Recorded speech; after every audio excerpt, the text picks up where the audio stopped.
Morning, everyone, and thank you very much to all of you for joining us.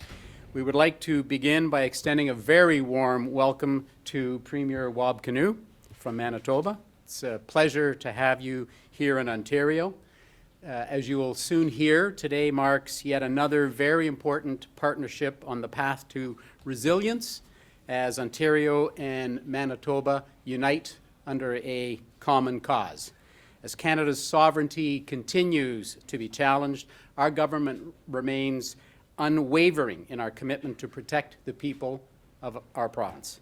Under the leadership of Premier Ford, we have taken unprecedented actions towards safeguarding Ontario's future, introducing new measures geared at building a stronger, more resilient, and self-reliant economy, one that can weather the storm of global change and protect our workers and industries from external pressures.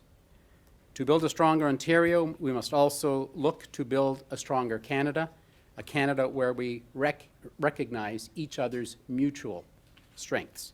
Our government is proud to lead this effort and proud to partner with provinces and territories who share this same vision. Nova Scotia, New Brunswick, and Manitoba have answered that call. Today's announcement adds new momentum and a renewed sense of purpose to our national effort. Because by working together, province to province, we unlock the full potential of our economy and of our people. Please join in welcoming Premier Ford to the podium. Thanks, appreciate it. Thank you, buddy. Well, first of all, good morning, everyone. I'd like to thank Minister Fedeli for that introduction and for all the work he's doing to protect and grow Ontario. I know our great PA, Will Boma, my parliamentary assistant, is here today, and he has about 50 different areas that he focuses on. So, Will, thank you for all your work. And I'd especially like to thank Manitoba's #1 champion, Premier Kinew, for being here today. You know, Premier Kinew isn't just a champion for Manitoba, he's a champion for Canada and a great partner for Ontario as we work to protect our provinces and our country. And I know the day I met him, I fell in love with the guy. Honestly, he's just similar to me. He doesn't really care about the political stripes. I always say I give him some therapy because he's talking like a conservative, but people blame me for talking like a liberal, so we're in the same boat kind of, buddy. Anyways, I'll give you counseling after this.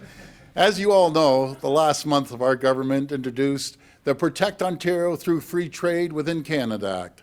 In fact, it was the first piece of legislation we introduced following the election in February. The reason for this is simple. Supporting real free trade within Canada is one of the best ways to grow our economy, support our workers, unify our country, and protect Ontario. Yet right now, interprovincial trade barriers are costing our national economy up to $200 billion every year, and increasing the cost of everyday goods and services by up to nearly 15%. In fact, like President Trump's tariffs, they divide us and hold back our economy. We can no longer afford to let this happen. With President Trump's tariffs taking direct aim at Canada, we need to do everything in our power to unleash our economy and create new opportunities for workers and businesses. We need to cut the red tape and make Ontario and Canada the most competitive place in the G7 to invest, create jobs, and do business. That's why we introduced our legislation to tear down internal trade barriers and make it easier for workers from other provinces to come and work right here in Ontario. And I'm proud to say that last month, Ontario became the first province in Canada to unconditionally remove all of our exceptions under the Canadian Free Trade Agreement. And we're doing even more. Last month, Premier Houston, I got to give Premier Houston a big shout out. I know he's traveling right now, stirring up business for Nova Scotia, but he's helping lead the way. And as well as Premier Holt from New Brunswick, signed agreements here in Toronto to support free trade between their provinces and Ontario. And today, Premier Kinew and I will be signing our own agreement to unlock free trade between Manitoba and Ontario. Think of this. These are big numbers. Our two provinces already do approximately $19.5 billion of interprovincial trade every single year. But we can do better. As neighbors and partners within Canada, Ontario and Manitoba can lead the way by creating new opportunities for goods, services, and workers to move freely between our provinces. And that's what today's agreement will do to help all of us. I'm looking forward to working with Premier Kinew and all my fellow premiers to unlock free trade within Canada so we can build a stronger, more resilient economy that can stand up to tariffs and anything else that may come our way. I want to thank you and may God bless the people of Ontario. And I'll hand it over to my champ, Premier Kinew. Over to you, my friend. Thank you. Thank you. Oh, that's awesome. Well, thanks so much, Premier Ford. I got to say, when I go to the hockey rinks and the farmers markets in Manitoba, people are talking about the job that you're doing with Team Canada. And people are so proud and happy to see the rallying around the flag effect right now.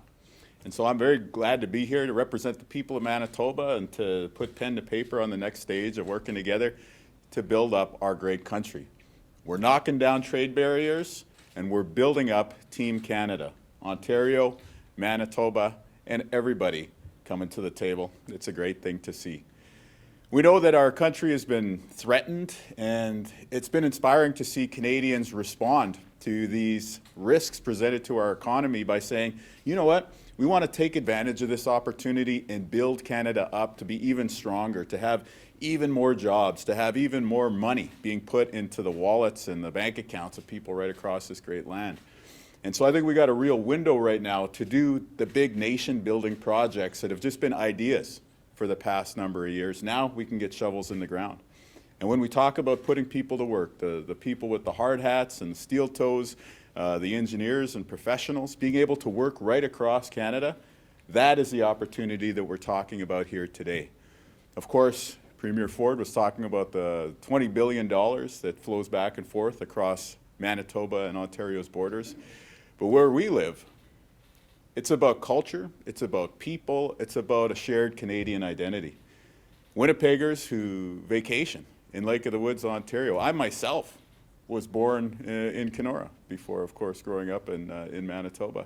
And so the ties that bind are so strong between Manitoba and Ontario. And when we look ahead to the future, and we talk about building up this country's economy, I want Canadians to know that this is really about trust. When a Manitoban looks on TV and they see Premier Ford fighting the good fight on our behalf, it's because there's trust between our jurisdictions. And when an Ontarian looks to the Winnipeg Jets and sees us bringing home the President's Trophy, there's an element of trust there. And so the great nation-building project ahead of us is bringing the Stanley Cup home to Canada. And while we may not always agree on which team is the right one to fulfill that task, I think there's no dispute around the fact that we're all in this thing together. And when we're talking about health and safety, we're talking about making sure that people have the qualifications to get the job done right. There's that element of trust there too. We trust that somebody who gets a red seal in Ontario, somebody who gets a professional designation in Nova Scotia or New Brunswick, we trust that they're going to be able to do a great job if they come to Manitoba. And we can guarantee that you can trust us as well too. That when we send our tradespeople, we send our engineers, we send our best to go work on a project here in Ontario, they're going to be able to get the job done right. Canadians elected us to do big things together. And so I'm very proud to be here with Premier Ford to put pen to paper on a deal to make our country stronger and to make sure Manitoba and Ontario are going to succeed for generations into the future. Miigwech, merci. Thank you very much. Okay, are we signing or are we taking the questions first? All right. We're signing. Okay.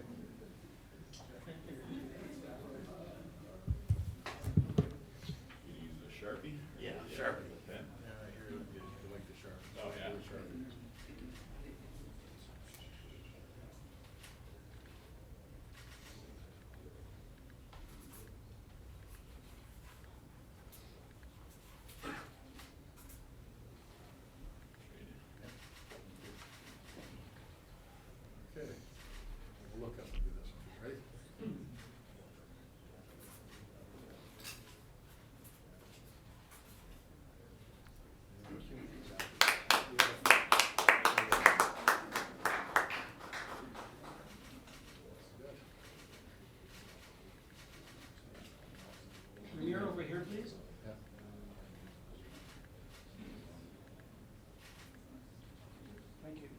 Beautiful.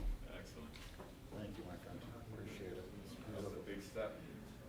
Now you're going to experience great media from our great province of Ontario.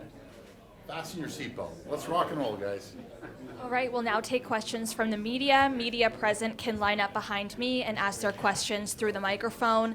As a friendly reminder, the format is one question, one follow-up. Please state your name and your outlet before your question. Bonjour, Jérémy Bergeron de Radio-Canada. Even if I like to ask you some question, Premier Ford, you don't speak French, so we'll ask them to Premier Kinew. Yes. Monsieur Kinew, peut-être nous dire en quoi c'est significatif cette entente qu'on vient signer aujourd'hui. C'est pas demain, par contre, on lève toutes les barrières, ça va prendre du temps. Oui, bien, avec ce document, nous, en tant que la province du Manitoba, avancera un projet de loi pour faire la même chose que le premier ministre de l'Ontario a déjà fait ici avec leur projet de loi. Et puis, en travaillant ensemble, nous serons capables de construire, bâtir notre pays et aussi de créer plus d'emplois. Peut-être question de suivi pour vous aussi, Monsieur Kinew. Répondez dans les deux langues parce que mes collègues de CBC sont curieux d'avoir cette réponse-là aussi. Il y a plusieurs feux de forêt en ce moment au Manitoba. Il y a des centaines de personnes qui sont déplacées de leur maison, de leur chalet. Est-ce que la province pourrait peut-être demander de l'aide, du renfort à d'autres provinces en ce moment? Oui. Et qu'est-ce que vous dites aux gens qui sont inquiets? Bien, premièrement, c'est une situation très grave. Et puis, nous sommes toujours en train d'appuyer tous ceux qui sont en besoin de l'aide de la province. Et puis, nous remercions tous nos travailleurs et travailleuses qui sont en train de lutter contre ces feux. En même temps, ça, c'est la première chose que j'ai parlé avec le premier ministre de l'Ontario au sujet d'aujourd'hui. C'est-à-dire, merci à Doug Ford pour l'aide qu'ils ont déjà rendue chez nous. Des avions. L'année dernière, il était là avec des pompiers. Puis aussi, la Colombie-Britannique, nous avons aidé. Alors, le Manitoba, c'est toujours là, prêt pour aider dans des situations d'urgence dans les autres provinces. Maintenant, nous sommes dans une situation où nous demandons d'aide des autres provinces. Et je suis très content que les autres provinces, comme Ontario, nous avons déjà aidé. Alors, il y sera des autres avis partagés avec le public plus tard cet après-midi dans le Manitoba, avec beaucoup de détails. Mais au niveau des premiers ministres, nous sommes en train de travailler ensemble pour aider les pompiers et tous ceux qui ont besoin d'aide dans le Manitoba et puis le nord-ouest d'Ontario. There's a very serious firefighting situation, wildfire situation in Manitoba right now. My thoughts are with all the folks affected, and my sincere thanks go out to those on the front lines who are risking their lives, people in the Manitoba Wildfire Service, firefighters from other jurisdictions, local firefighters, the Office of the Fire Commissioner. When you see people heading towards danger at a time when property, life, livelihoods are put at risk, we got to say thanks. We got to say thanks in each and every day to the first responders and people on the front lines. This topic is the first thing that I had a chance to speak to Premier Ford about today, to say thank you for the water bomber that helped to respond already in eastern Manitoba to the very serious fire situation there. It's been great to have that partnership with Premier Ford where Ontario steps up to help us.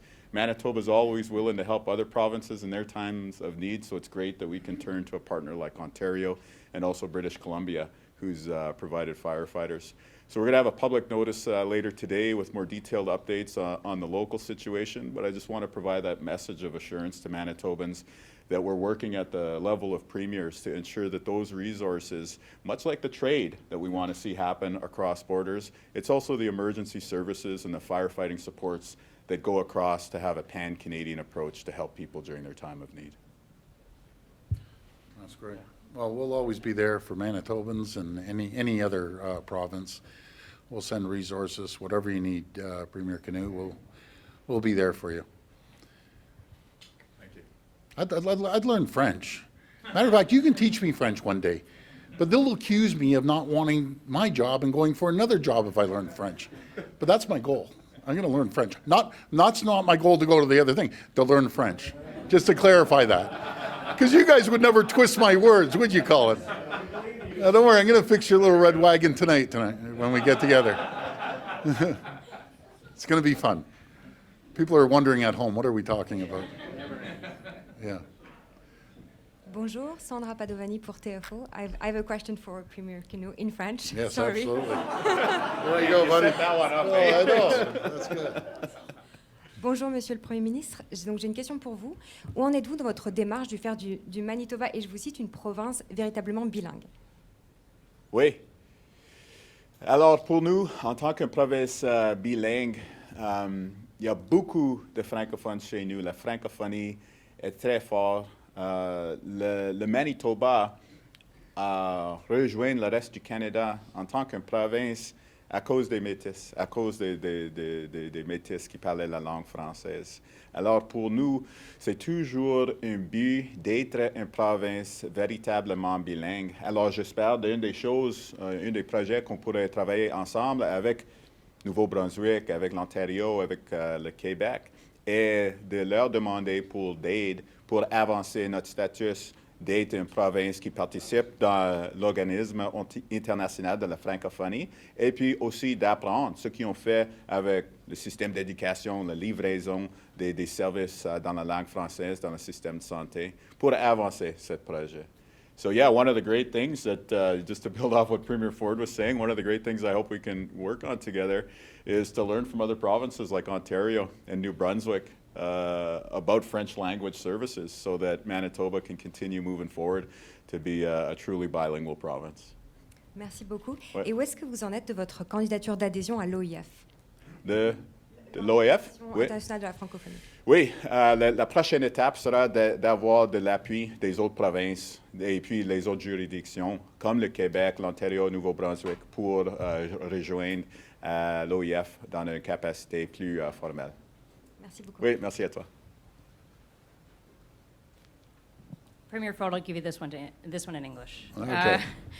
Yesterday, in an interview with Vashi Kapelos, Prime Minister Carney said he's open to making changes at the federal level on projects to make sure that they move forward, and that could include on Bill C-69. Can you talk about what that would mean for nation building and national unity? Well, it just can't be, thank you for the question, first of all, but it just can't be business as usual. We have to move forward. We got elected on a strong mandate, and we have to compete against, not just around the world, but compete against President Trump and his tariffs. And the only way we can do that is if we get rid of C-69. It doesn't allow all of us across the country to move forward in a rapid speed. And I really appreciate what Prime Minister Carney mentioned yesterday. I personally feel he's going to move quick, but we all have to move quick, all the premiers, to get our economy going, make sure we give certainty to everyone across the country, not just our individual provinces and territories. But I thought it was a real positive interview yesterday, at least what I heard. I'll pass it over to Wab if you want to give your thoughts on some of the... Yeah, we're working together as premiers to knock down interprovincial trade barriers and to grow our economy that way.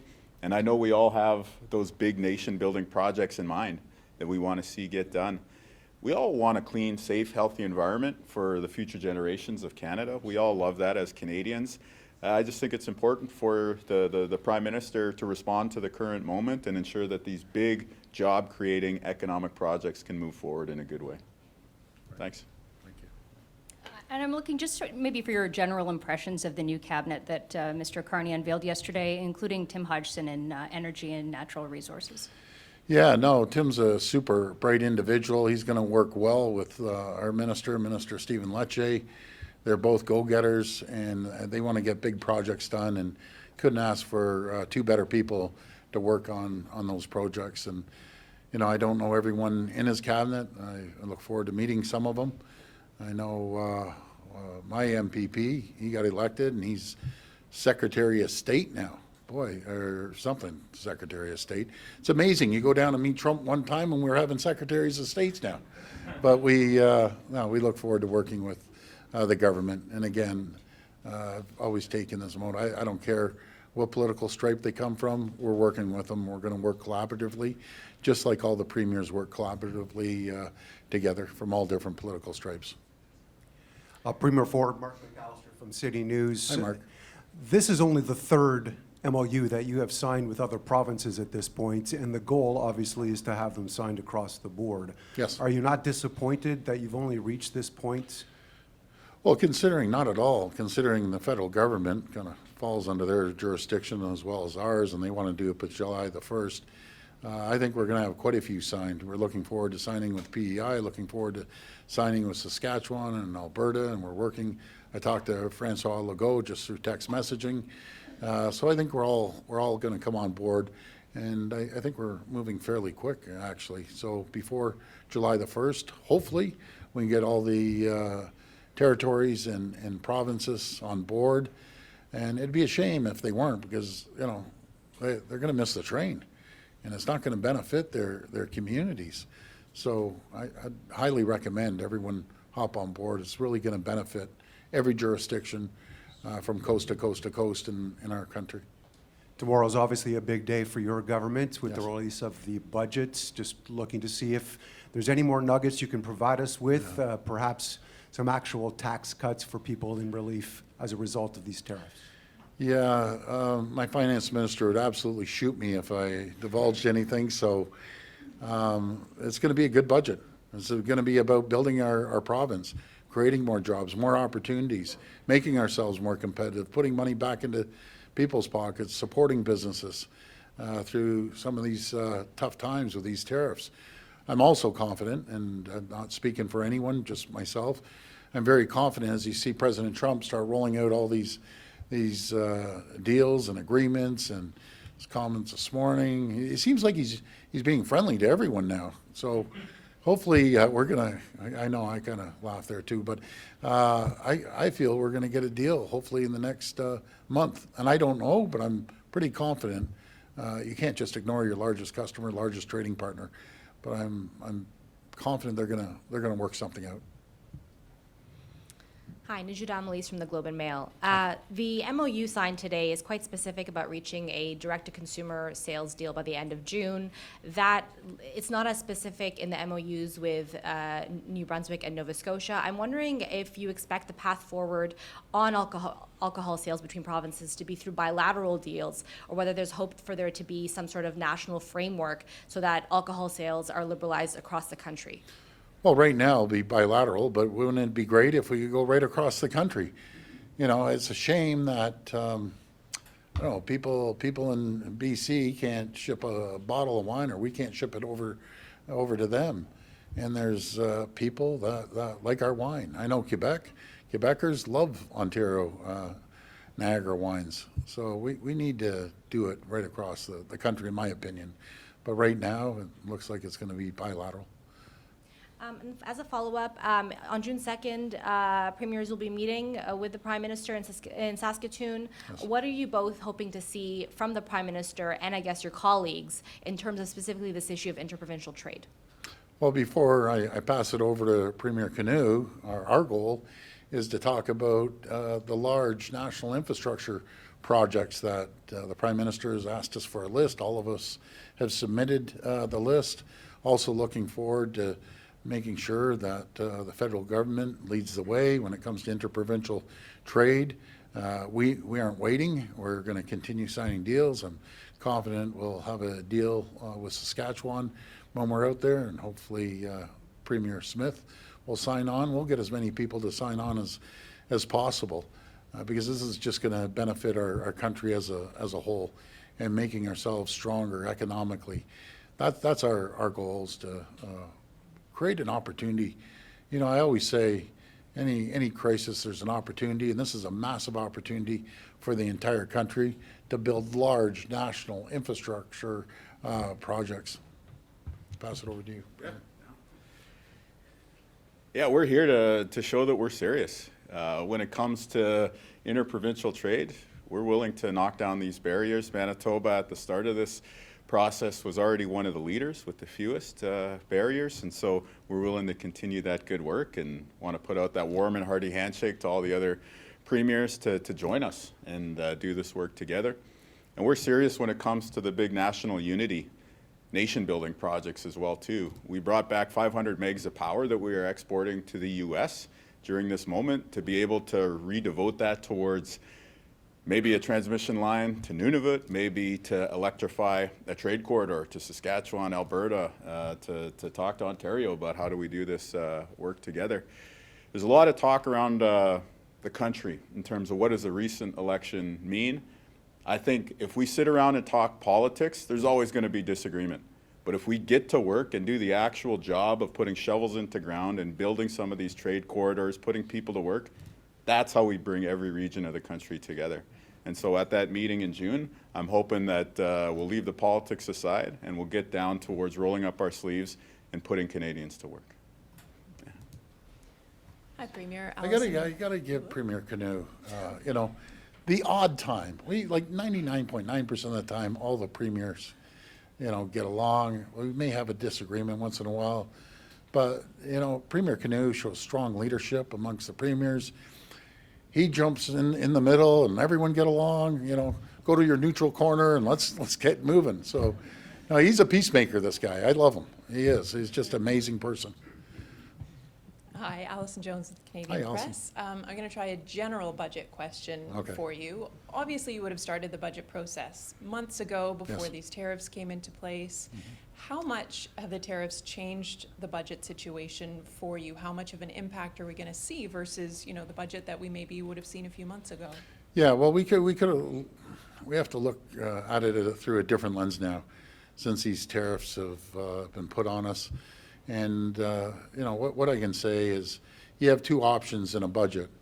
You start cutting and slashing, which I've never believed. In tougher times, you go out there, you put money into infrastructure, keep building the hospitals that we're doing, and the highways and the bridges and the roads and the schools and long-term care homes, and really building the infrastructure. We can always balance a year or two. But what scares me are governments that go in there and start slashing and burning. We've never done that. We never will. We'll get through it. Just the way I can describe it is like the pandemic. You have to put money into the economy to keep things going. And when I say into the economy, into people's pockets, into businesses, that's what stimulates the economy, that stimulates more jobs. Yeah, thanks. And I have a question for Premier Kinew on behalf of a colleague in Manitoba. Property tax bills are landing in people's mailboxes this week. In many cases, education taxes have gone up. People are also paying more under your new credit system than under the previous rebate system. Given that, why did the government include inserts in the mail that say the government is lowering costs for families? We are lowering costs, so the preamble to your question is incorrect. So sorry that your colleague put you in that spot there. $1,500 across-the-board tax credit is putting the vast majority of Manitobans in a better situation when it comes to the dollars and cents in your pocket, and 100% of Manitobans are better off by having a properly funded education system. Good news for Manitobans opening their bills this month, which are being delivered to them by the municipalities and the school divisions. That provincial tax credit's going up to $1,600 per person next year. Yeah. There you go. That's a good thing.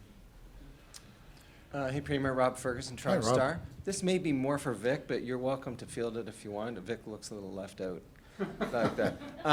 Vic, I'm wondering, or Premier, did you have any advance warning from Honda about what was coming yesterday?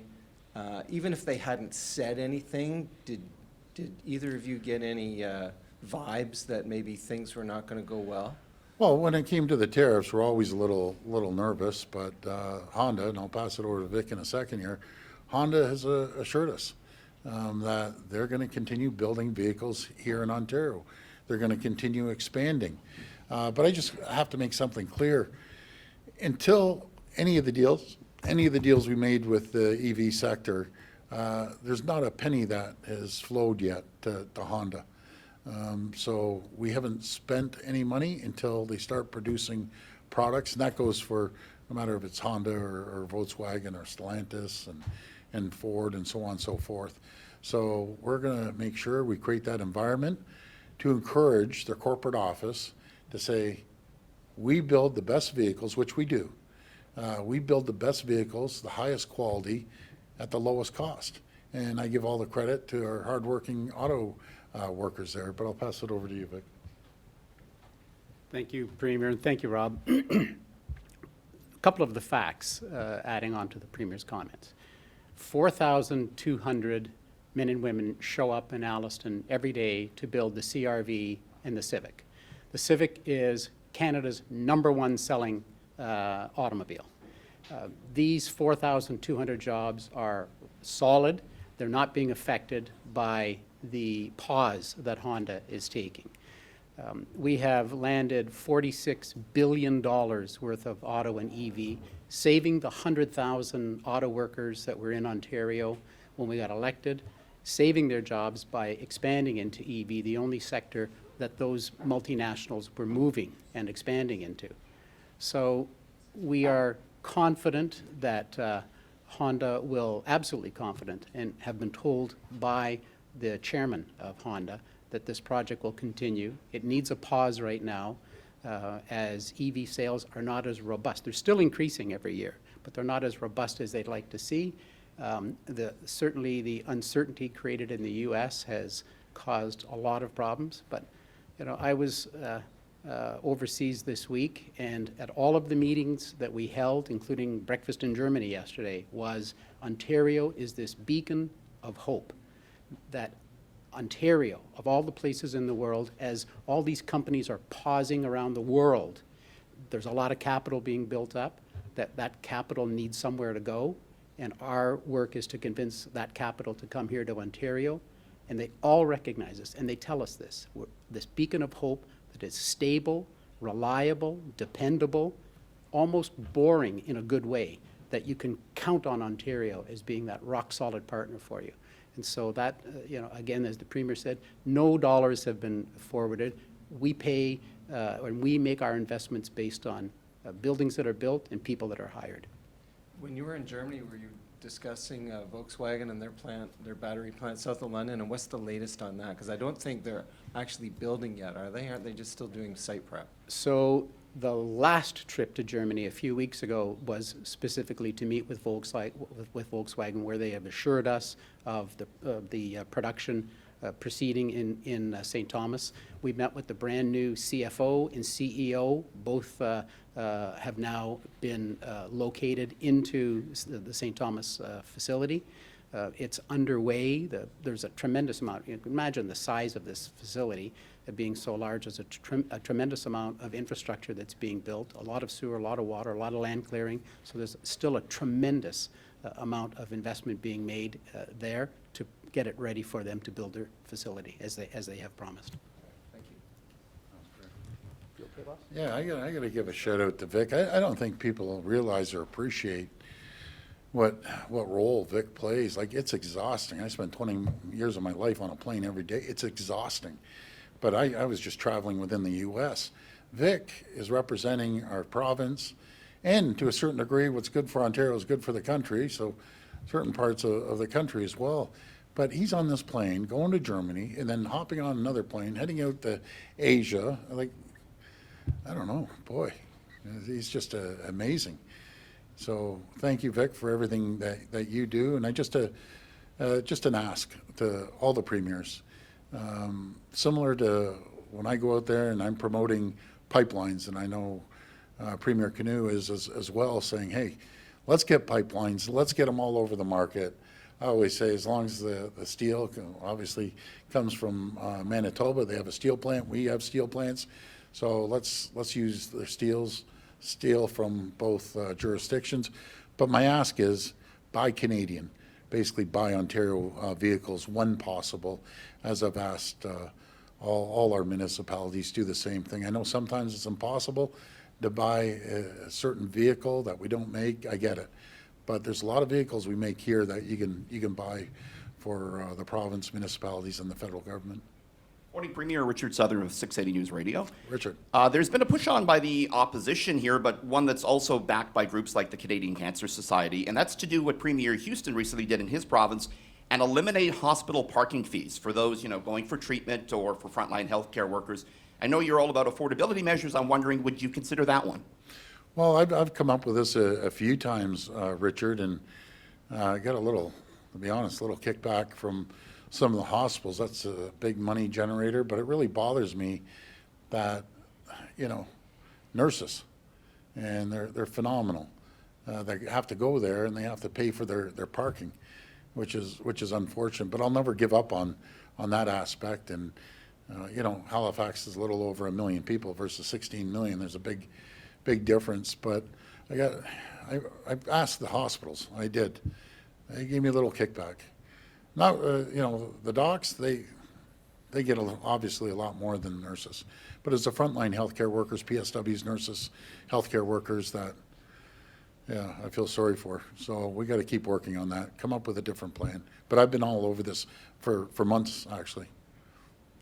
On another note, you announced yesterday the elimination of tolls on the provincially owned portion of the 407. Yes. A couple of months ago, you said you were open to maybe buying back the full 407 from private hands and that you would talk to the ownership about it. Have you had that discussion, and where does that stand, Premier? Well, the public service kind of goes back and forth, or Ministry of Transportation. But, you know, without throwing numbers, we should have never sold the 407, first of all. And it's in the tens of billions of dollars. But they're going to be at capacity in 10 years.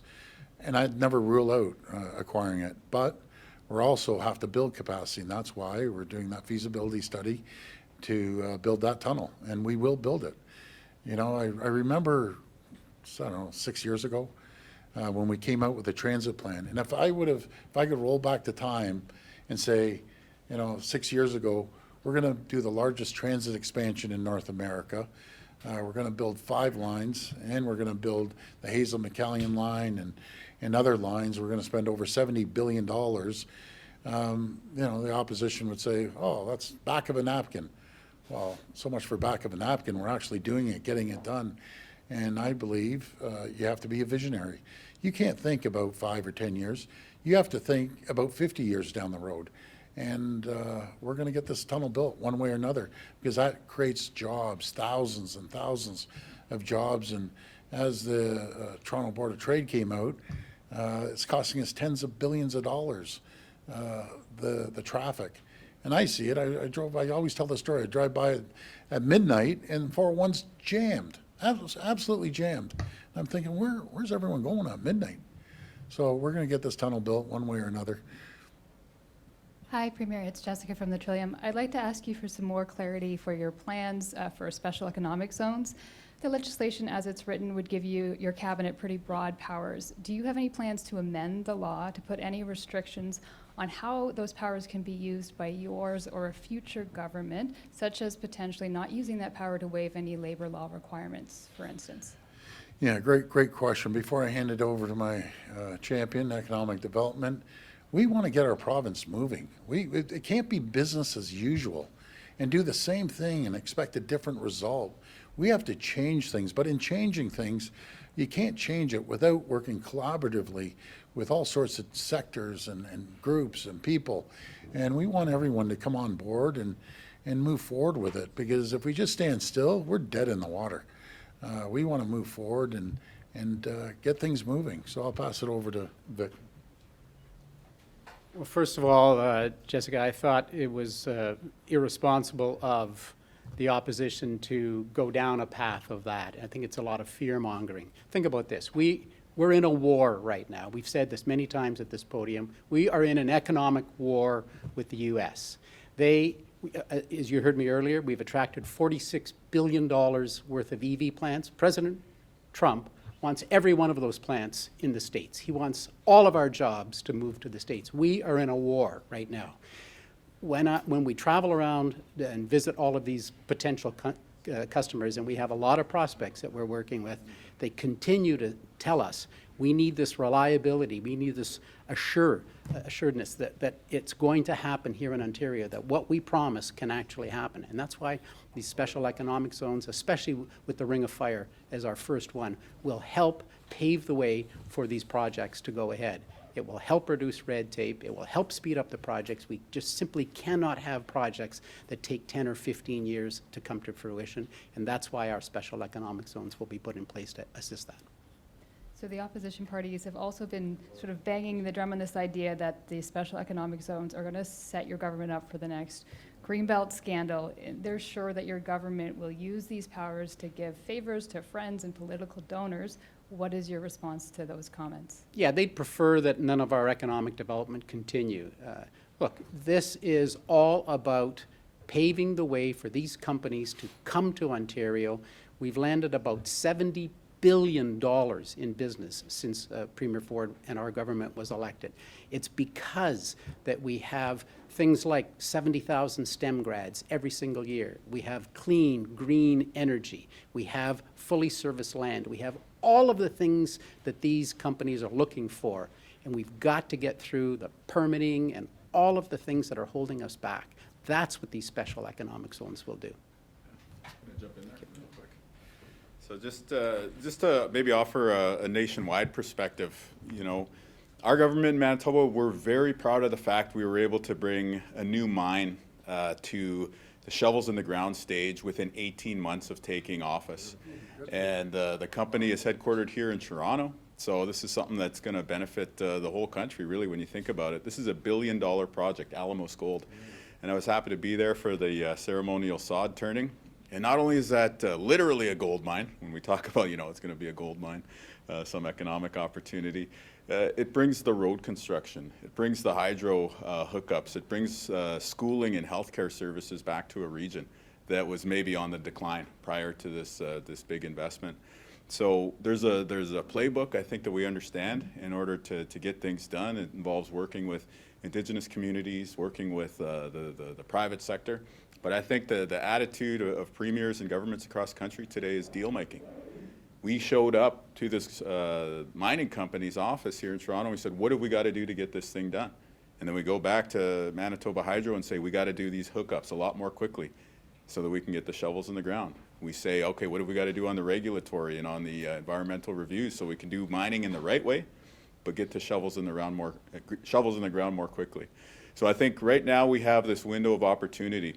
You know, Minister Fedeli talked about we're in a war. A war economy can be a boom economy. We just have to play our cards right.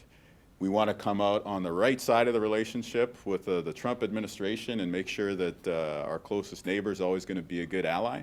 But if we can use this window of opportunity to bring some economic boom back to Canada, then I think that's something we'd all be proud of. Yeah. That's amazing. I didn't know it was 18 months.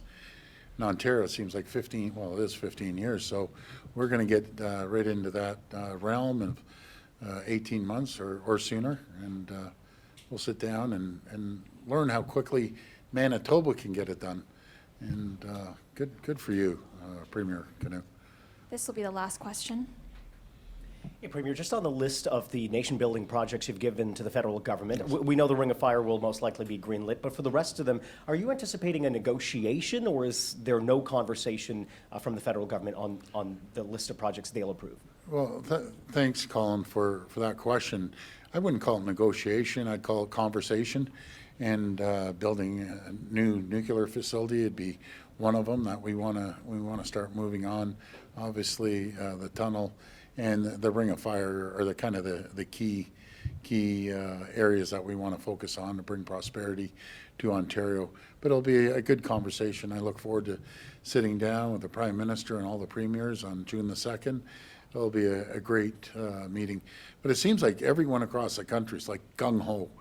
You know, it's terrible that President Trump declared an economic war against us.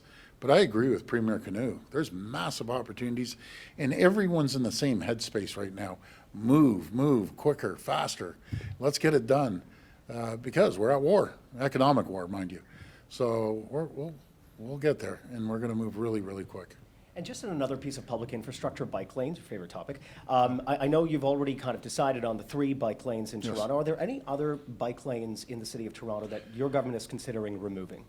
Not right now. I'm not against bike lanes. I just want to get these things moving, get them going, and just move forward. Build all the bike lanes you want, just not on main arterial roads. Put them on the side roads like my brother Rob did. I still, you know, I always like saying this. Rob built more bike lanes than David Miller, but we just put them on the secondary roads. That's the right thing to do, and let's start moving on it and get traffic moving as well. But anyways, I just want to thank my friend. Oh, sorry, Jamie. Jets, any wagers, trash talk? Well, no, I'd never trash talk with my buddy here. Mind you, he lost the bet. on the Grey Cup. He gave me the 6-pack of beer, even though I'm saving it. Yeah, Manitoba beer. I don't drink, so I saved it. I put it up on my mantle. But as long as a Canadian team wins, I prefer the Leafs. Premier Kinew prefers the Jets, but it's such a great feeling when you're watching the game and you have thousands of people outside, no matter if it's Winnipeg or if it's Toronto or Edmonton. We just need a Canadian team in there. And I give my promise to Premier Kinew. For any reason, the Leafs get knocked out. I don't believe that's going to happen. They're going to the Stanley Cup. But if that happens, I'll be over to Winnipeg in the arena with my good pal here with a Jets jersey on, going, go Jets, go. And boy, wouldn't that be a thing if we both met in the Stanley Cup? My goodness. He'd owe me another 6-pack of beer. That's it.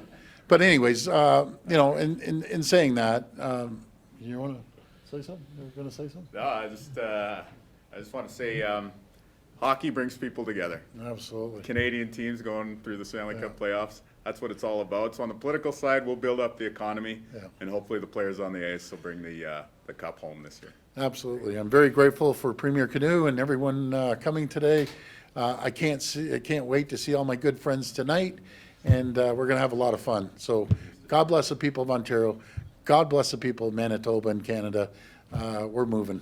So you take care. All the best. That concludes our press conference. Thank you.